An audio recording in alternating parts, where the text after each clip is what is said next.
Hey guys, welcome to Unclipped. I am your host, Imani Brown, aka the Spincess, and I'm so glad that you all are here. The first order of business is, if this is your first episode that you are tuning into, I do highly suggest that you go ahead and go back and watch that inaugural episode. I think it'll give you a little bit more insight as to who I am and sort of the space in the corner of the internet that I wanted to cultivate here with Unclipped. So yeah, that's just a strong suggestion there. You can continue this episode having not watched any of the other ones, but that first one just going to give you a better overview about this space here. Sort of jumping right into what we're talking about today, I'm going to be vulnerable. I've been trying my best each week to get more comfortable with being vulnerable on here, because after all, the thing that I set out to do was to be vulnerable, to let other people know that they aren't alone, and in turn sort of that serves as a therapeutic healing practice for me as well. So I'm just gonna let everybody know I have been struggling lately with my attitude and outlook on life, and I think that's because I am just so exhausted lately, and the only thing that I have time to do are the things that I have to do, right? And I think I've started to resent the routine and resent the schedule that I live by, the necessities, because I don't have time for anything else. I feel like it's like I get home from work or whatever, and I get ready for the next day. I get ready for bed. I set 3 alarms, 5:15 a.m., 5 a.m., 5:15 a.m., and then 5:30 a.m. for good measure. I wake up between 5 a.m. and 5:30, get ready for work, head out the door, grab a coffee, head to work 12 full hours, and I either teach a fitness class, take a fitness class, or disassociate for about an hour and a half to 2 hours, shower, and then just do the same thing all over again. And if I'm being honest, it has been taking a huge toll on me lately. And it's not necessarily because I don't like some of the things that I do, which I don't like some of the things that I do. It is exhausting to exist, honestly, in some of the spaces that I occupy. But I think one of the big parts is the routine of it all.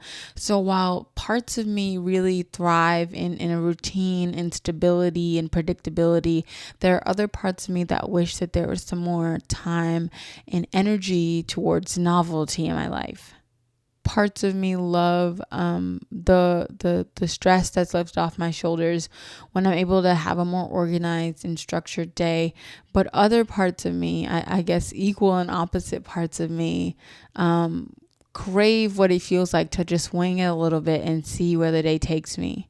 Sectors of me thrive with just the thought of efficiency due to continuous practice, and other pieces of me revel at the thought of just interjecting a little bit of whimsy into my day-to-day. I think these feelings and this battle in my head becomes more apparent when I start to really miss home a lot. Obviously, New York City is significantly different than Lexington, Kentucky, and I've been here in Lexington for 9 years now, but I spent the majority of my life, and I spent my formative years in New York City. So I mean, I'm a New Yorker through and through, and it's just been really difficult this entire 9 years for me to get used to this way of life. It has been a constant adjustment, and I'm still struggling a lot. I think that the intensity and the frequency has actually gone up in the past few years, and I'm not necessarily saying that a move back to New York is the answer, but I think that possibly a move away from this, I'm gonna call this small town living. Like, some people might not think it's small town living, but I think Lexington, Kentucky has 200,000 people. It's a small town to me. So I think that my time in a small town has expired, and in the next couple years I will be craving to move along to a place where I feel like I belong more, a place that's a little bit bigger and full of crazy stuff, for lack of a better term. But like I said, the parts of me that struggle with the mundane and sort of average day to day have really been disturbed in the past few years. And if you live in Lexington or any sort of small city like Lexington, you're no stranger to the like newly developed or about to be developed subdivision. I think that's what it's called, a subdivision. If it's not, don't stone me, but whatever. You know what I'm talking about, where all the houses look almost the same. They're like not identical, but they're very similar. They're like all developed by the same like builder or developer, but their chimney might be on a different side, and like their paint color might be a couple shades darker, but they're like nestled in this cul-de-sac, and they're about 5 feet from each other at the biggest distance. And there's like families playing baseball on the front lawn. I don't know, but like this like middle America way of life. And that right there, to me, now it might be a hot take. Don't get offended if you love this, but that is what my nightmares are made of. When I observe these like little communities that look like they were built in nuke towns, these developers like pop them up out of nowhere, and they're the most average looking houses ever. They cost like $450,000 though, which is insane. And they like the communities aren't even fully developed yet. Like they're like just starting to they get like one Kroger and maybe like a Starbucks or something, but they're like building the infrastructure as they're building the houses. And it really just seems, it seems like a simulation to me. Like it cannot be real. What I'm trying to get across here is that the picture is like neat and clean, but kind of weird and unassuming in general. And so I know it might sound really weird, but when I observe these little perfect subdivision thingies, I often think about like, I kind of make up these people's stories. And I feel like their daily routine, it might not be super far from it. Like they have a decent paying job. They wake up in the morning, they set 3 alarms just like I do. They wake up, they get ready, they wake up their 2.5 kids. If you know, you know. They wake up their 2.5 kids, get them ready for school, drop them off, grab their coffee, get to work at 8:59 a.m. and go to their gray cubicle, eat lunch at their cubicle. They don't necessarily leave their cubicle until like 4:59 p.m. Pick the kids up from school or after school activities. They get home, they have Chick-fil-A or something. Their teenage son asks them if they could go hang out, and they tell him no because it's a school night, and they go to bed and they repeat the same thing over and over again. And like I said, this is me quite literally being insane and making it up, but I don't think that many people's lives are far from that sort of storyline. And I bet if you asked those people what they felt about their life, they would express that they were quite content with their lives because they were comfortable, right? If they've got a decent enough job, a spouse and some children and a white picket fence, they're comfortable. And after all, being comfortable is a virtue in this day and age. I think in that sort of average middle America mindset, which is what the average American has, it's programmed our society to not complain when we have just enough or we have it okay, because we're told, oh, it could be far worse. Look at that person over there. They have it far worse than you. So you should just be okay with what you have. And call me crazy, but it's not the thought of having less or being worse off that scares me. It's the thought of staying here. It's the thought of staying average. It's the thought of just having what everybody else has and being who everybody else is. That is, like I said, what my nightmares are made of. I have a strong fear and aversion to the thought that my entire life could just be reduced to mediocrity, and that I could just go my life without ever even attempting to explore myself or the world in its wholeness. And there are times where I wonder, and I think other people wonder why they can't really achieve that like happiness. Like they're just like okay and they're chilling, they're coasting by, but they can't really achieve the like real joy and happiness in the day to day. It's like we're doing everything we're supposed to. Get a college degree, get a job, dot your I's and cross your T's. But have you ever thought about the fact that that could be the very reason why you're not happy? Doing what is expected of you constantly, and never branching out to think about what you want, what you expect of yourself, and what you would like to discover could be the very reason why you can't discover that happiness. The other reason why is you could be mentally ill like me. If that's the case, go see your doctor.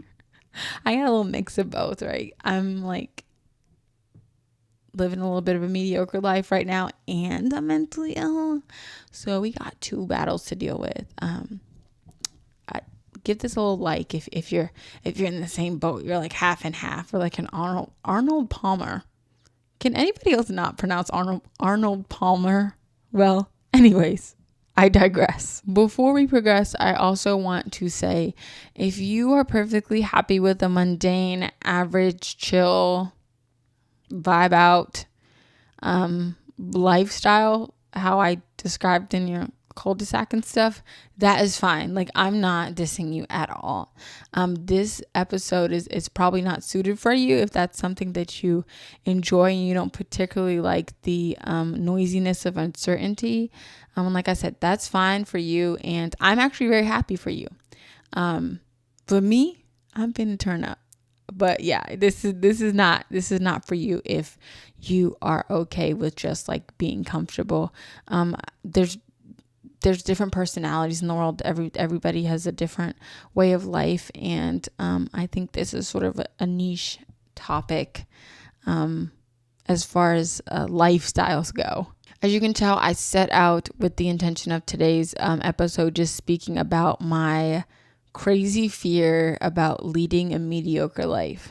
So another disclaimer before we proceed. I want to we already started, sis, but I want to take a break to define the word mediocre, because when I looked up its origins and definition, I was very intrigued. So the origins of the word mediocre are Latin, as 60% of the English language is. But anyways, it is derived from two words. The first one being medius, which means middle. I think you could guess that if you have two brain cells. And ogris, which means mountain. So put together, it quite literally means halfway up a mountain. When I found this out, I was really intrigued because I love to turn something into a philosophical moment. If there's anything that Imani has to do, it is to find some sort of think piece in everything. And I think that we can see the mountain as the embodiment of the span of our life, in that when we lead a mediocre life, we only make it halfway up the mountain, not knowing what the other half could have in store for us, not ever seeing the pinnacle. And I'm not saying the middle of the mountain is a crappy place necessarily. It's comfortable, right? It's stable, it's secure. You've made it up halfway, and you know that's a spot that you can set up camp at. You look out at the horizon, and it looks nice. It's okay. It's cool to look at. You could look at it forever. But you don't know that at that pinnacle, at the top of that mountain, is a view that you probably can't even imagine what it looks like. And so this sort of segues into sort of an interesting theory that I found on the internet. Your girl was doing some research for this. I kind of wanted to see if there was anybody else who thought like me. I'm not saying I'm like Aristotle or something, but I get a little nervous sharing my views sometimes because number one, I'm not sure that I can communicate them well. And number two, I'm still scared like that. People are going to be like, what the hell are you talking about, girl? But nonetheless, I did a little research and I came across this theory called the region beta paradox. So the region beta paradox was coined by Dan Gilbert, and it sort of sets us up with, for example, we have somebody who commutes to work. Let's call that somebody Tatiana.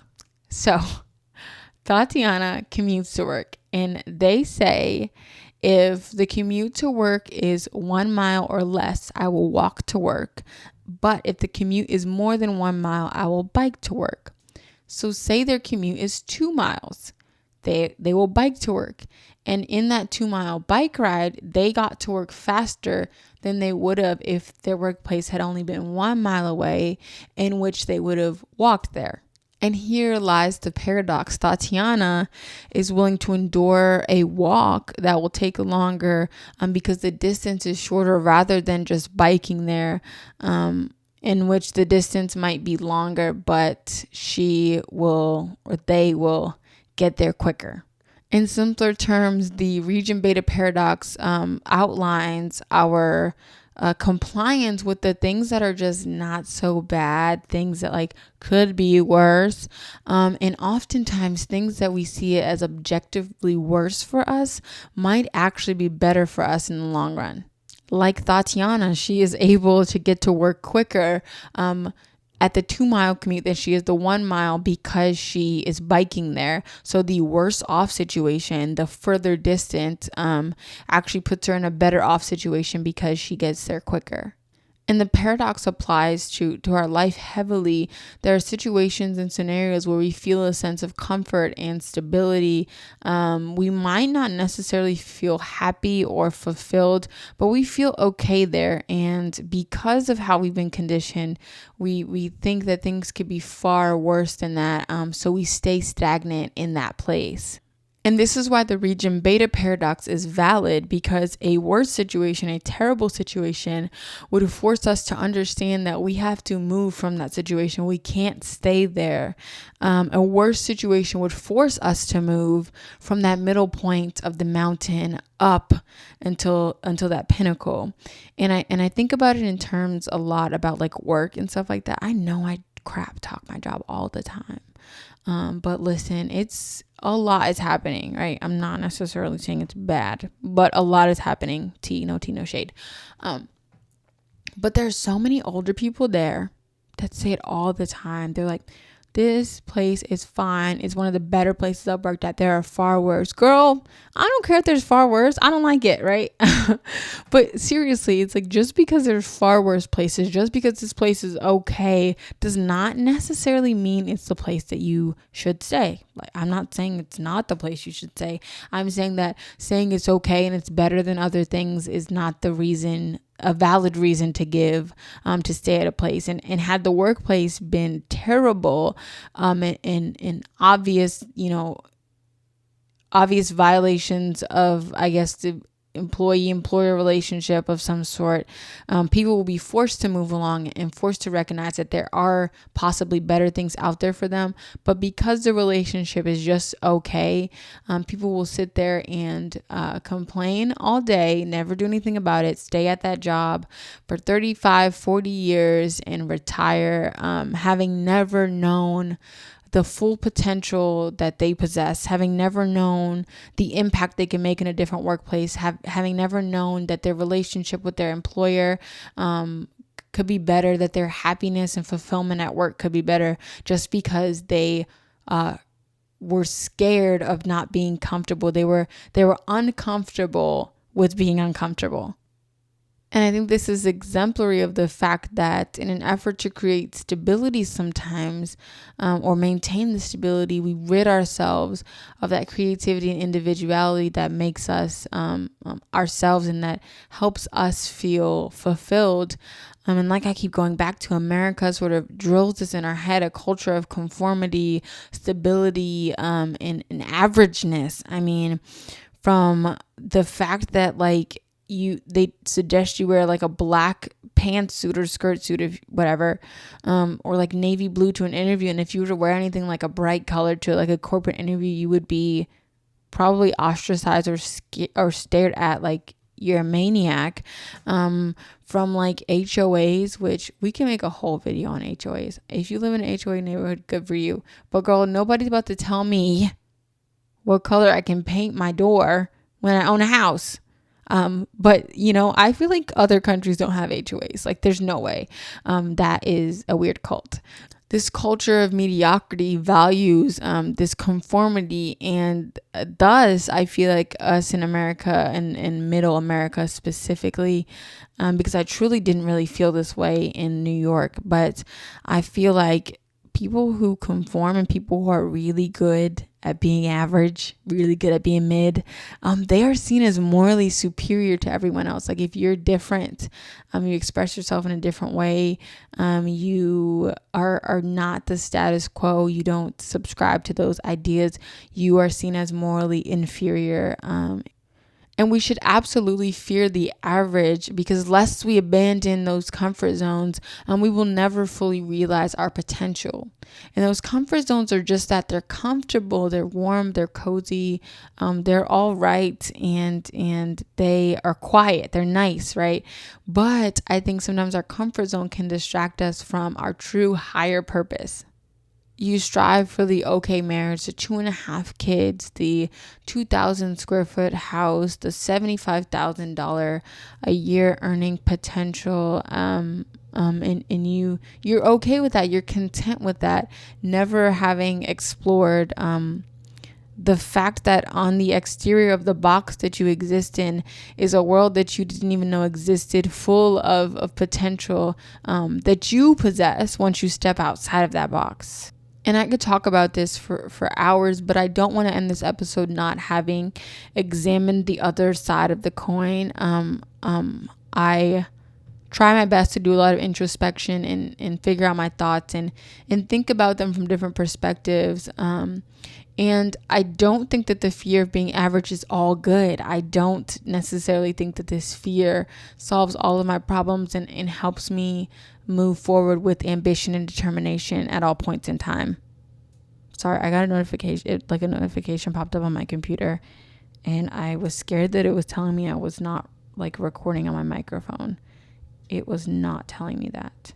So the bad parts of it is as I was thinking about what I wanted to speak about in this episode, I thought about the fact that the fear of mediocrity could possibly be hindering me just as much as being mediocre in existence does as well. Like, is the fear just as incapacitating as the state itself? For example, I get extremely uncomfortable when I try something new and I don't immediately excel at it. And I don't mean like I'm not okay at it. Like when I'm not the best at it, I want to abandon it immediately. And I thought about how in some ways that could 100% be hindering my growth as a human and ridding me of experiences that could be valuable to the human experience in my lifetime. So I've concluded that in the same way this year can help me by pushing me past my comfort zone and pushing my boundaries, it can also hurt me. When we're scared, we seek comfort, right? And even if that fear is comfort itself, girl, what's going on? Sorry.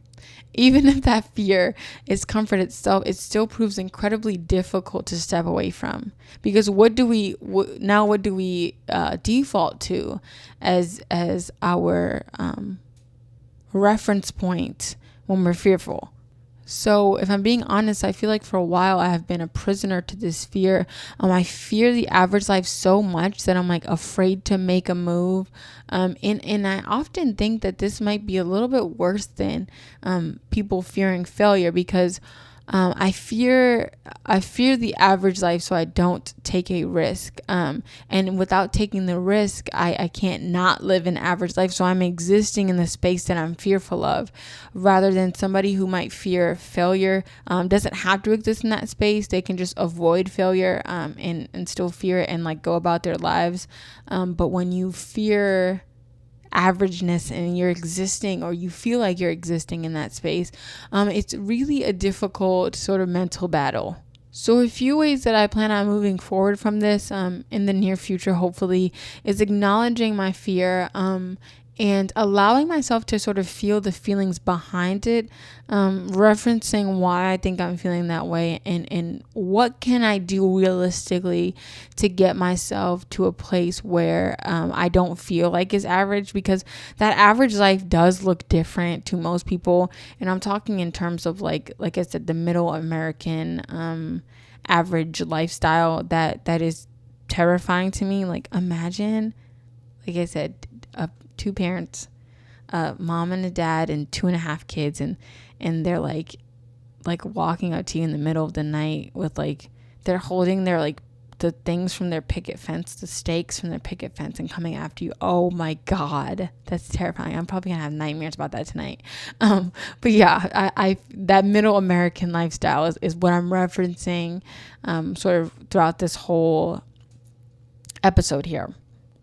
We can use our fears to either drive us or keep us stuck. And I'm hoping to do the former. I'm hoping that I can use this fear of the average to push me out of that comfortable space, to make me push my boundaries and discover my full potential, to make me uncomfortable and realize that that's where I need to be to reach that pinnacle. I no longer want to be in the middle of that mountain anymore. And I'm going to try to take steps to be intentional about climbing a little bit further up. But that's where we're going to end today's episode. I would love to hear some feedback about what you thought about the episode.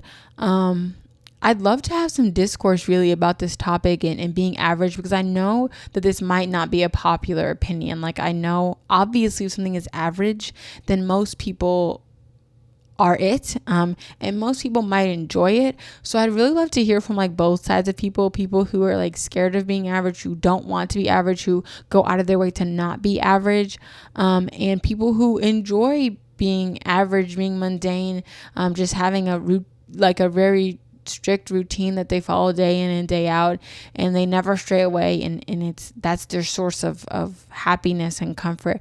I'd love to just open up a conversation here about that, because I think it could be very interesting and insightful, seeing as that neither side is the correct side.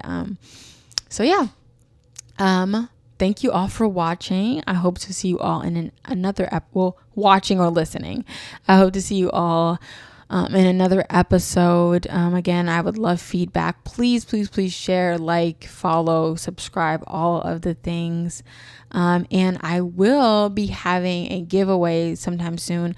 I think I want to do it when I reach 200 Instagram followers on my Unclipped Instagram. So the Instagram for the podcast is at Unclipped_, and it should have my little graphic as the profile picture. So go ahead and follow that so we can get this giveaway up and running. It will be for a 40-ounce Camellia Stanley, because I have an extra 30 ounce and an extra 40 ounce, and I put a poll up on Instagram about what people wanted in the giveaway, and they said 40 ounce. Most people said 40 ounce. So that's what we're going to do when we reach 200 Instagram followers. And once we get closer to that, I'll sort of announce what you can do to enter and things like that. So like I said, thank you all for listening or watching, and I hope to see you all again soon. Bye.